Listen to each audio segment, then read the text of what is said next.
wa nafa'ana bihi wa bi ulumihi wa bi asrarihi fid dharain amin ya mujibas sa'ilin. Bismillahirrahmanirrahim. Wa yajuzu lan menang apa tarkus istiqbalil kiblati ninggal madhep kiblat fi sholati ing dalam sholat fi halataini ing dalam tingkah luru fi syiddatil khaufi nyatane ing dalam tingkah bangete wedi fi qitalin ing dalam peperangan mubahin kang den menangaken. Fardhu iku fardhu kana ana apa sholatul sholat au naflan utawa sunat. Wa fi nafilati lan ing dalam sholat sunat fi safari ing dalam kelungo ing dalam kelungan ala rohilati ing atase kendaraan.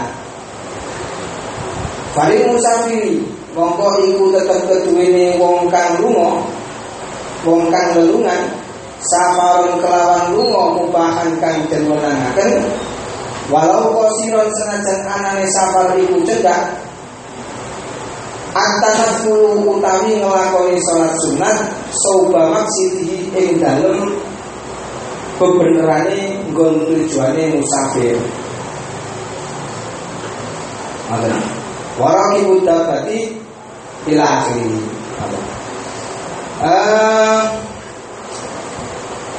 Alhamdulillah saat ini kita sudah sampai dalam pembahasan masih berhubungan dengan syarat sahnya sholat yang nomor 5, yaitu menghadap kiblat.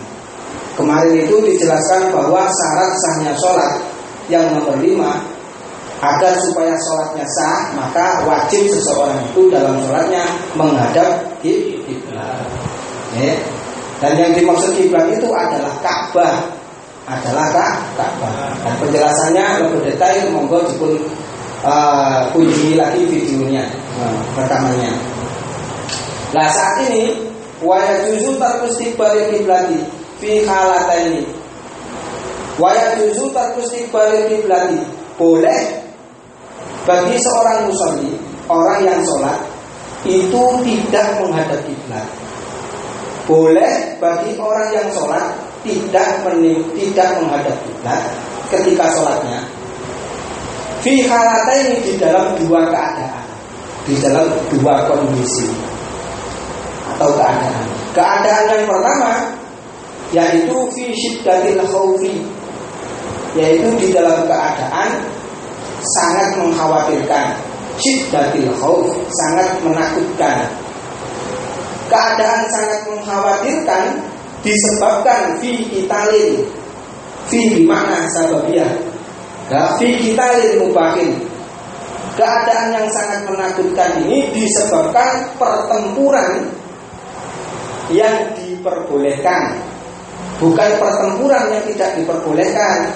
Pertempuran yang diperbolehkan, contoh misalkan memerangi kaum kufar, orang-orang kafir yang memerangi kita, ini pertempuran yang diperbolehkan. Maka di saat genting sangat menakutkan, boleh bagi kita sholat sebisanya meskipun tidak menghadap kiblat. Atau memeranginya pemerintah yang adil terhadap pemberontak, buang namanya. Pemerintah yang adil memerangi pemberontak, ini termasuk peperangan atau pertempuran yang diperkenankan agama, boleh.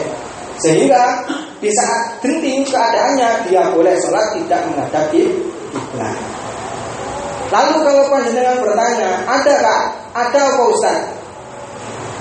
Apa namanya itu pertempuran yang tidak diperbolehkan? Ada. Contoh misalkan pemberontak memerangi pemerintah yang adil, atau kebalikannya. Pemberontak memerangi pemerintah yang adil, ini nggak boleh peperangan seperti ini, sehingga tidak diperkenankan dia sholat tidak menghadap kiblat. Ya, lalu disamakan dengan pertempuran yang diperbolehkan. Ya, disamakan dengan pertempuran yang diperbolehkan, yaitu lari dari pertempuran. Yaitu lari yang diperbolehkan.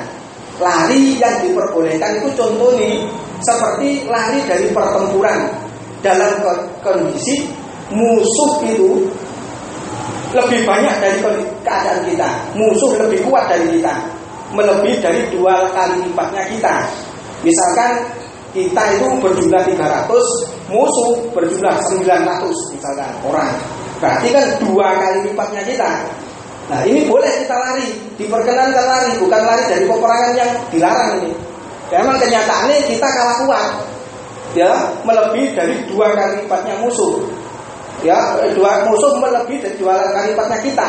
Maka kita diperkenankan larinya pada saat lari, sholat tidak dalam keadaan menghadap kiblat. Lalu termasuk juga sama, disamakan dengan peperangan yang diperkenankan tadi, yaitu lari dari kejaran orang dolim. Ini juga boleh panjenengan sholat tidak dalam keadaan menghadap kiblat. Termasuk juga lari dari hewan buas, ya, dikejar macan, misalkan dikejar ular, boleh panjenengan sholat tidak menghadap kiblat. Lari dari kebakaran itu juga termasuk tidak menghadap kiblat, diperbolehkan pada saat sholat. Terus kemudian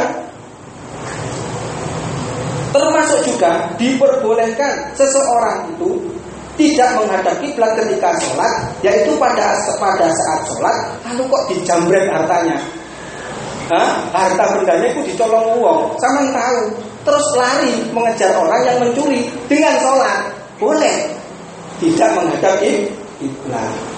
Contoh misalkan sampean sembahyang di musola atau di masjid, sampean kebetulan masih nganyari sepatu, balik duwe kayak ya nganyari sandal. Mari ngono sandale sampean dicoba ambek wong. Lah sampean tahu, sampean kejar ambek sembahyang, gak apa. Sampean kejar ambek sembahyang itu boleh. Nanti kalau sandal sampean dikembalikan atau sudah sampean dapatkan, lalu panjenengan harus sholat sempurna.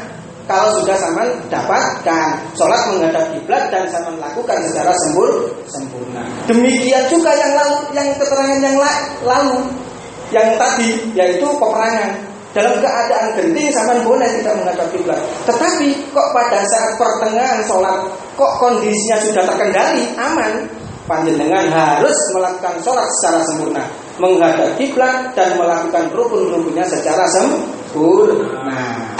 Saged diterangkan. Nah, terus kemudian ya Allah, terus kemudian lanjutannya kok nopo. Jadi orang itu boleh tidak menghadap kiblat di dalam 2 keadaan, yaitu dalam keadaan sangat mengkhawatirkan, syiddatul khauf, sangat takut, sangat menakutkan disebabkan peperangan yang diperbolehkan, dan juga disamakan dengan peperangan yaitu keadaan-keadaan yang sudah saya sampaikan tadi. Lah, panjenengan kalau bertanya apakah keadaan ini tertentu pada sholat tertentu saja Pak Ustaz, misalkan fardu saja atau sunnah saja, jawabannya tidak tertentu. Artinya ini bisa sama lakukan pada sholat fardu ataupun sholat sunnah. Ini pada saat sholat fardu, melakukan sholat fardu ataupun sholat sunnah. Yalah, di dalam keadaan yang pertama ini, syiddatul khauf ini, yang sangat mengkhawatirkan ini. Ngaten nggih? Lalu wafin nafilati fis safari ala rohilati. Lalu keadaan yang kedua yang mengakibatkan seseorang itu tidak disyaratkan menghadap kiblat ketika sholatnya, yaitu pada saat dia itu melakukan sholat sunat, yang mana dia lakukan sholat sunat itu dalam keadaan safar, perjalanan, dalam kendaraan, ala rohilati, di atas kendaraan. Ngaten nggih? Jadi keadaan yang kedua yang menyebabkan seseorang itu tidak wajib menghadap kiblat ketika sholat, yaitu ketika dia melakukan sholat sunat yang dilakukan pada saat safar, yang dilakukan di atas kendaraan. Nah, ala rohilah. Nah, mengatakan ala rohilah ini di atas kendaraan ini bukan merupakan ketentuan yang baku. Dalam artian tidak harus orang itu di atas kendaraan. Tetapi orang berjalan pun kalau bepergiannya dalam keadaan tidak berkendara tapi jalan kaki misalkan, dia boleh melakukan sholat sunat tidak menghadap kiblat. Ngerti nggih? Loh, terus kenapa lo Kiai Musonef kok mengatakan ala rohilah di sini? Melakukan sholat sunat pada saat safar di atas kendaraan, kok disebutkan ala rohilah di sini? Ini karena tidak lebih, tidak bukan berarti ini karena tabarukan, karena bertabaruk dengan hadis yang berupa karena Rasulullah Shallallahu Alaihi Wasallam yusalli ala rohilatihi haitsu ma tawajjahat. Karena ada hadis, teksnya hadis ini berupa karena Rasulullah Shallallahu Alaihi Wasallam ala rohilatihi. Disebutkan begitu. Jadi Rasulullah Shallallahu Alaihi Wasallam melakukan sholat di atas kendaraannya haitsu ma tawajjahat bihi, dimanapun kendaraannya itu menghadap bersamaan Rasulullah. Karena di dalam hadis disebutkan ala rohilati, maka Kiai Musonef mengambil tabaruk, ngambil barokah sama niru tafaulan gampangane ngono nggih, menyebutkan ala rohilah di sini. Meskipun sebetulnya ala rohilah ini bukan merupakan ketentuan yang baku. Artinya orang yang berjalan kaki pun bisa melakukan sholat yang tidak menghadap kiblat. Falil musafiri safaron mubahan walau qasiron atanafulu sauba maksidihi. Maka orang yang bepergian, orang musafir dengan safar yang diperbolehkan, bukan safar yang tidak diperbolehkan maksudnya, ya. Meskipun safarnya ini dalam jarak yang dekat, maka orang musafir ini diperbolehkan melakukan sholat sunat dengan menghadap arah tujuannya. Ya, maka orang yang musafir ini diperbolehkan melakukan sholat sunat dengan menghadap arah tujuannya. Akan tetapi, ya, orang yang melakukan sholat sunat di saat safar dan tidak menghadap kiblat ini ada syaratnya. Ya, syaratnya itu setidak-tidaknya ada 9 kalau yang ada di dalam kitab Nihayatul Zain itu disebutkan ada 9. Yang pertama yaitu ayyakuna dzalika fima yusamma safaron walau qasiron. Syarat yang pertama, ya, sholat itu harus dilakukan di dalam bepergian yang sudah bisa disebut safar, di dalam perjalanan yang perjalanannya tersebut bisa disebut safar, bisa disebut bepergian, meskipun perjalanannya itu dalam jarak dekat.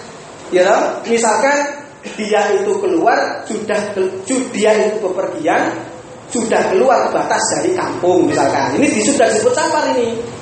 Ya, maka sholatnya yang dilakukan pada keadaan perjalanan yang sudah pantas disebut bepergian itu sholat yang bisa memenuhi syarat ini, bisa tidak menghadap kiblat, yaitu minimal dia itu keluar dari batas Korea, batas desa misalkan.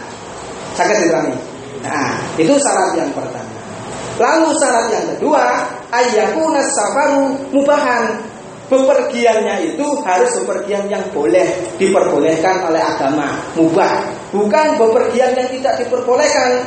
Misalkan bepergiannya itu karena untuk merampok. Nah, ini namanya al-asi bisafar, orang yang maksiat dengan bepergiannya. Aku tak mau berpergian tapi mau tujuannya mencuri. Nah, ini berarti al-asi bisafar, dia maksiat dengan bepergiannya. Nah, yang seperti ini tidak diperkenankan dia sholat sunat dengan tidak menghadap kiblat. Syarat yang ketiga, ayyak sidaqat al-musafah al-musamma qad safaron.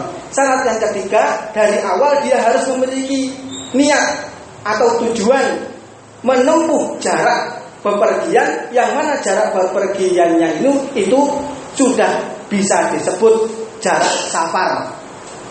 Jarak safar. Ngerti? Dia di dalam hatinya, artinya dia di dalam hatinya sudah ada niat dari awal. Aku mau pergi ke Jakarta misalkan, atau mau pergi ke Sidoarjo, dari Surabaya ke Sidoarjo. Yang mana jarak antara Surabaya dan Sidoarjo tadi cukup atau bisa disebut safar. Nah, ini harus diniati dari awal. Kemudian syarat yang keempat, ya, dia tidak boleh melakukan pekerjaan-pekerjaan yang melampaui batas tarkul af'al al-fahisha. Dia di dalam melakukan sholat sunnah di dalam safar tadi tidak boleh melakukan pekerjaan-pekerjaan yang melampaui batas. Contoh misalkan bagi orang yang sholat berjalan gak boleh lari, ini melampaui batas. Bagi orang yang dalam kendaraan numpak jalan gak boleh ngepak-ngepakkan sikil di kendaraannya. Nah, kecuali kalau pekerjaan-pekerjaan tersebut memang dihajati atau dibutuhkan, boleh. Kalau tanpa hajat tidak boleh. Ngerti lho, lari mulai tanpa hajat nggak boleh. Kalau ada hajatnya nggak apa-apa. Lalu kemudian syarat yang kelima, dawamus safar. Dia melakukan sholatnya itu dalam keadaan dia masih dalam status bepergian atau dalam status musafir. Seumpama panjenengan bertanya, bagaimana seumpama di tengah-tengah sholat terus dia berubah statusnya menjadi mukim, bukan musafir lagi, lantaran karena tujuannya sudah sampai pada tujuannya, berarti kan dia mukim, tidak musafir lagi di tengah-tengah sholatnya. Ya apa sing kaya ngoten niku? Maka dia harus menghadap kiblat. Sholatnya dia lanjutkan dengan menghadap kiblat dan melakukan semua rukun-rukunnya secara sempurna. Itu kalau dia terus melanjutkan sholat sunatnya. Tetapi kalau dia tidak melanjutkan, langsung menggugurkan atau membatalkan, misalkan memutuskan, boleh. Wa illa faqatun nafli jaizun. Seandainya dia tidak ingin meneruskan lagi sholatnya, wis langsung selesai, kita nggak apa-apa. Tapi kalau dia langsung meneruskan, dia ingin melanjutkan, wajib menghadap kiblat dan meneruskan secara sempurna rukun-rukunnya. Ini syarat yang kelima. Lalu syarat yang keenam, yaitu dia harus dalam keadaan perjalanan, tidak dalam keadaan berhenti. Ya, melakukan sholat sunatnya di saat safar tadi dalam keadaan berjalan, bukan dalam keadaan berhenti. Seandainya dia itu berhenti perjalanannya, misalnya mandek, ya, maka dia tidak boleh meneruskan sholatnya tanpa menghadap kiblat. Artinya dia wajib langsung menghadap kiblat. Sehingga seumpama dia itu berhenti karena beristirahat atau menunggu kawan-kawannya, rombongan liyane, ya, maka lazimahul istiqbal. Dia itu harus menghadap kiblat madama waqifan, selama dia masih dalam keadaan berhenti. Tetapi seumpama rombongannya berjalan, dia dalam keadaan sholat, misalkan, padahal dia tadi dalam keadaan, dia boleh meneruskan sholat sunatnya tadi, sebagaimana menghadap arah tujuannya kembali. Saya akan ulangi. Ngoten. Nah, lalu kemudian itu syarat yang keenam. Syarat yang ketujuh, ada muwaqin najasah amdan mutlakon. Syarat yang ketujuh, tidak boleh menginjak najis secara sengaja, secara mutlak. Tidak boleh nginjak najis secara mutlak. Artinya baik najisnya kering ataupun najisnya basah, dia kalau sengaja menginjaknya maka batal sholatnya. Tetapi seandainya dia lupa menginjak najis, tidak sengaja maksudnya dia lupa menginjak najis, dan najisnya ini najis yang basah dan tidak dimaksud, ini juga membatalkan sholat. Lalu kemudian yang kedelapan itu syaratnya adalah bepergiannya harus berjarak setidak-tidaknya minimal 1 mil. Nah, ini loh yang tadi dikatakan jaraknya dekat. Tadi kan gitu, dia itu boleh melakukan sholat di saat safar meskipun safarnya dalam jarak yang dekat. Jarak dekat itu minimal, ada yang mengatakan sekiranya tidak mendengar adanya Jumat, sudah tidak bisa didengarkan adanya Jumat Kagrungu. Pendapat yang kedua yaitu setidak-tidaknya ukurannya 1 mil. 1 mil, ya kan, 1 mil. Tidak didengarkan azan.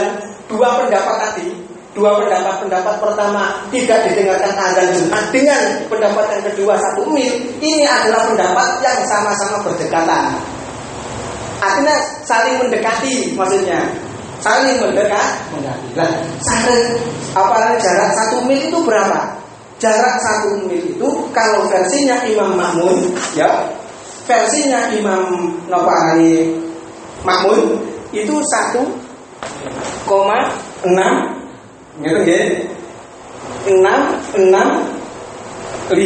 kilometer. Kula tanglet panjenengan. Niki kalau dibulatkan berapa jadinya? 1,7. Kira lebih gitu nggih. Nah, wis iki dibulatkan mawon. 1,7 kilometer ini 1 mil menurut versinya Imam Ma'mun. Kalau menurut versinya Imam Ahmad Husain Al-Misri niku 1,7 ngoten nggih. 60 ngoten nggih. 1 kilometer. Ya, ini kalau dibulatkan kalau tanggal pinten berarti kira-kira 1,8 kilometer. Ini 1 mil.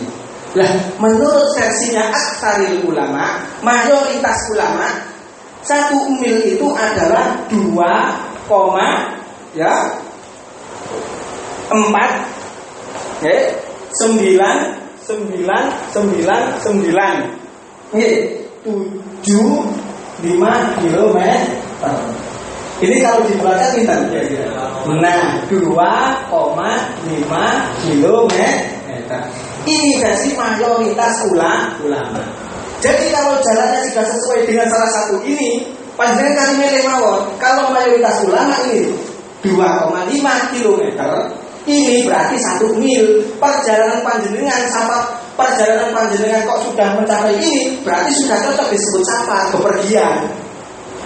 Lah nek cuma mampir nok kanca ngono ae njupuk HP, mek atasnya jarak 300 meter sama mau sembahyang safar, enggak boleh sembahyang sunat dengan berjalan atau dengan di kendaraan, enggak boleh. Nggih, saged kaya. Nah, ini loh yang dimaksud jarak meskipun dekat. Lah dekatnya ini minimal seperti ini tadi. Ya, ukurannya yang sudah saya sampaikan tadi. Ngoten nggih? Falil musafiri safaron mubahan walau qasiron tanafuru soba maksidi. Maka bagi orang yang berjalan, orang yang bepergian dengan safar yang diperbolehkan, maka dia itu meskipun safarnya itu safar dengan jarak yang dekat, maka dia itu boleh melakukan sholat sunat dengan menghadap arah tujuannya. Ngerti ya? Walau ikut dapati. Nah, ini kalau panjenengan bertanya lagi, ini seharusnya berlaku bagi orang yang dalam keadaan selain penumpang. Karena yang dicontohkan tadi kan rohilah, Kanjeng Nabi naik kendaraan sebagai pengemudi beliau. Lah kalau misalkan dalam keadaan penumpang, dia kan harus melakukan sholat sunnahnya itu dengan melakukan semua, kalau bisa dengan melakukan seluruh rukun-rukunnya secara sempurna. Bahkan dia diharuskan menghadap kiblat kalau dia mampu. Tetapi kalau seandainya tidak mampu, maka dia boleh melakukan sholat-sholatnya itu dalam keadaan bagaimanapun dia bisa. Ngerti nggih? Wa iku dabatilan utawi wong kang nunggang hayawan tunggangan iku layajiku ora wajib ali ing atase raqib apa waktu jabhatihi deleh batuke raqib alasan dia ing atase aba-abae dabah masalan umpamane bal yubi upale isyara sapa raqib dabah birukuhi kelawan rukuhe bal yubi upale isyara sapa raqib birukuhi kelawan rukuhe raqib wa sujudi lan sujude raqib wa yakunu lan ana apa sujude raqib iku afadha luwe rendah min rukuhi tenimbang saking rukuhe raqib. Adapun bagi orang yang menunggang hayawan tunggangan, ya, misalkan menunggang kuda atau onta, maka dia tidak wajib ya meletakkan keningnya di atas pelananya kuda atau onta. Akan tetapi balyumiku birukuhi wa sujudi, akan tetapi dia hanya berisyarah dengan rukuk dan sujudnya. Wa yakunu sujudu afdal min ruku'i dan isyarah sujudnya itu lebih rendah daripada isyarah rukuknya. Lebih nemen atau lebih rendah daripada isyarah rukuknya.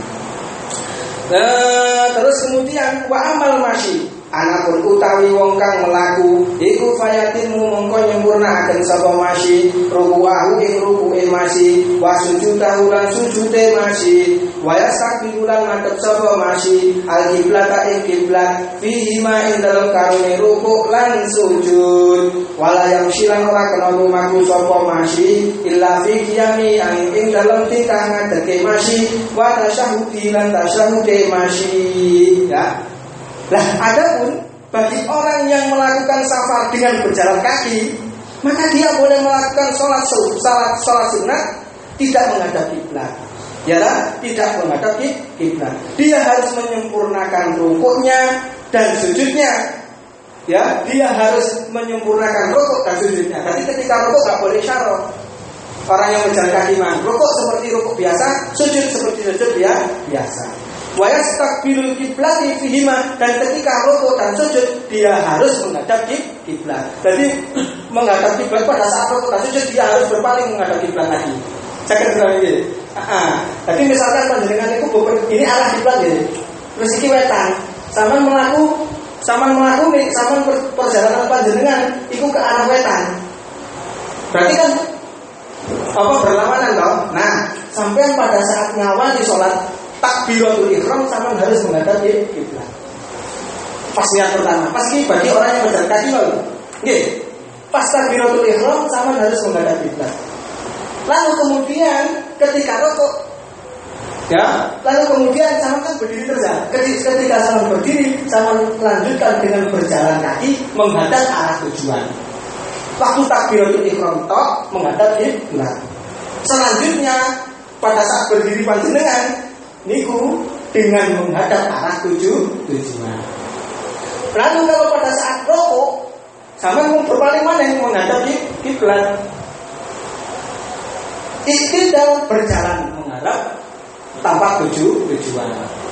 Sujud dan duduk di antara dua sujud sampean paling maneh menghadap kiblat. Itu berarti ada 4 toh yang menghadap kiblat.